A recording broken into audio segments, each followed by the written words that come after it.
Brought to you by V-Guard, co-powered by Sensodyne and Vimal. ಬಾಯಲ್ಲಿ ಹೇಳಿ ಕೇಸರಿ. Associate sponsor Ultratech Cement. Belthangady ಶಾಸಕ ಹರೀಶ್ ಪೂಂಜಾ ಮನೆ ಬಳಿ ದೊಡ್ಡ ಹೈಡ್ರಾಮವೇ ನಡೆದೋಯಿತು. ಪೊಲೀಸರ ವಿರುದ್ಧವೇ ಬಿಜೆಪಿ ಕಾರ್ಯಕರ್ತರು ಶಾಸಕರ ಬೆಂಬಲಿಗರು ಸಮರ ಸಾರಿದ್ರು. ಮನ್ಸೂಕೆ ತೆರಳಿದಂತಹ ಪೊಲೀಸರು ನೋಟಿಸ್ ಕೊಟ್ಟು ವಾಪಸ್ಸಾದ್ರು. ಕೊನೆಗೆ ವಿಚಾರಣೆಗೆ ಹಾಜರಾದಂತಹ ಶಾಸಕ ಇದನ್ನ ಇಲ್ಲಿಗೆ ಬಿಡಲ್ಲ ಅಂತ ಸರ್ಕಾರಕ್ಕೆ ಸವಾಲೆಸೆದ್ರು.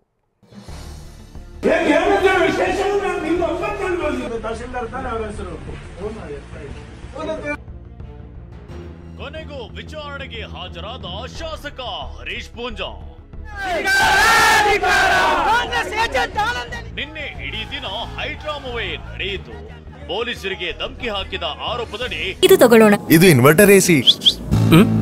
ನೀವು ಗ್ಯಾಮ್ಲರ್ ಅಲ್ವಾ?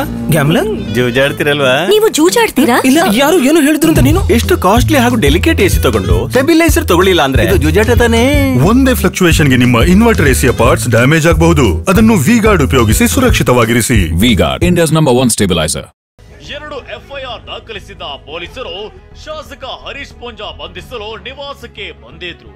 ಆದ್ರೆ ಇಡೀ ದಿನ ಬಿಜೆಪಿ ಕಾರ್ಯಕರ್ತರು ಬೆಂಬಲಿಗರ ಪ್ರತಿಭಟನೆ ಹೈಡ್ರಾಮಾ ನಡೆದಿತ್ತು. ಕೊನೆಗೆ ಸಂಜೆ ನಂತರ ಶಾಸಕ ಹರೀಶ್ ಪೂಂಜಾ ಬೆಳ್ತಂಗಡಿ ಪೊಲೀಸ್ ಠಾಣೆಗೆ ವಿಚಾರಣೆಗೆ ಹಾಜರಾಗಿದ್ರು. ಪೂಂಜಾಗೆ ಶಾಸಕರಾದ ಸುನೀಲ್ ಕುಮಾರ್, ವೇದವ್ಯಾಸ ಕಾಮತ್, ಜಿಲ್ಲಾ ಬಿಜೆಪಿ ಅಧ್ಯಕ್ಷ ಸತೀಶ್ ಕುಂಪಲ ಸೇರಿದಂತೆ ಬಿಜೆಪಿ ನಾಯಕರು, ವಕೀಲರು ಸಾಥ್ ನೀಡಿದ್ರು. ಪೊಲೀಸರು ಸರ್ಕಾರದ ಕೈಗೊಂಬೆಯಾಗಿದ್ದಾರೆ ಅಂತ ಆಕ್ರೋಶವನ್ನ ವ್ಯಕ್ತಪಡಿಸಿದ್ರು. ಒಂದು ಕಾನೂನಿನ ಪರಿಜ್ಞಾನ ಇಲ್ಲದಂತ ಪೊಲೀಸ್ ವ್ಯವಸ್ಥೆ. ಪ್ರಾಯಶಃ ಅವರ ಮೇಲೆ ಕಾಂಗ್ರೆಸ್ನ ಎಷ್ಟು ಒತ್ತಡ ಇದೆ ಅಂತ ಹೇಳಿದ್ರೆ ಬಂದಿರತಕ್ಕಂಥ ಅಧಿಕಾರಿಗಳ ಮಾತಲ್ಲಿ ಸರ್ ನಾವು ಅಸಹಾಯಕರು ಎನ್ನುವಂತ ಮಾತನ್ನು ಹೇಳ್ತಾ ಇದ್ದಾರೆ. ಯಾಕಂತ ಹೇಳಿದ್ರೆ ಅವ್ರಿಗೆ ಗೊತ್ತಿದೆ ಇದು ಕಾನೂನು ರೀತಿಯಲ್ಲಿ ಆಸ್ ಎ ಲಾ ಇದು ಇಲ್ಲಿಗಲ್ ಎನ್ನುವಂಥದ್ದು ಗೊತ್ತಿದೆ. ಆದ್ರೂ ಅವರು ಬೈ ಫೋರ್ಸ್ ಅರೆಸ್ಟ್ ಮಾಡಬೇಕೆನ್ನುವಂಥ ಸಾಹಸವನ್ನು ಮಧ್ಯಾಹ್ನದಿಂದ ಸಂಜೆವರೆಗೆ ಮಾಡಿದ್ದಾರೆ. ಕೆಲಸ ಮಾಡಲಿಕ್ಕೆ ಬಾರದವ ಮೈಗಳ್ಳನನ್ನು ಲೋಫರ್ ಅಂತ ಹೇಳೋದು. ಆಗ ಕೆಲಸ ಮಾಡದ ಅಧಿಕಾರಿ ಲೋಫರೇ. ಅದು ಅವನು ನನಗೆ ಮನಸ್ಸಿಗೆ ನೋವಾಗ್ತದೆ ಅಂತ ಹೇಳಿದ್ರೆ ಅವನು ಕೆಲಸ ಮಾಡ್ತಾ ಇಲ್ಲ ಅಂತ ಅರ್ಥ. ಇದು ಮೈಸೂರು ಡಿಕ್ಷನರಿ, ಕನ್ನಡ ಡಿಕ್ಷನರಿಯ ಅರ್ಥ, ನಾನು ಕೊಟ್ಟಿರುವ ಅರ್ಥ ಅಲ್ಲ ಇದು. ಇನ್ನು ವಿಚಾರಣೆಗೆ ಹಾಜರಾಗಿದ್ದ ಹರೀಶ್ ಪೂಂಜಾಗೆ ಇವತ್ತು ಮಧ್ಯಾಹ್ನ 12 ಗಂಟೆಗೆ ಮತ್ತೆ ವಿಚಾರಣೆಗೆ ಹಾಜರಾಗುವಂತೆ ಬೆಳ್ತಂಗಡಿ ಠಾಣೆ ಇನ್ಸ್ಪೆಕ್ಟರ್ ನೋಟಿಸ್ ನೀಡಿದ್ರು. ಆದ್ರೆ ಸಾಧ್ಯವಿಲ್ಲ ಅಂತ ಮೌಖಿಕವಾಗಿ ತಿಳಿಸಿ ಬಂದ್ರು. ಅಷ್ಟೇ ಅಲ್ಲ, ದಕ್ಷಿಣ ಕನ್ನಡ SP ಬಗ್ಗೆ ಮಾತನಾಡಿದಕ್ಕೆ ಸಮರ್ಥಿಸಿಕೊಂಡ್ರು. ಈ ವೇಳೆ ಮಾತನಾಡಿದ ಶಾಸಕ ಸುನೀಲ್ ಕುಮಾರ್ ಈ ವಿಚಾರವನ್ನ ಇಲ್ಲಿಗೆ ಬಿಡಲ್ಲ ಎಂದ್ರು.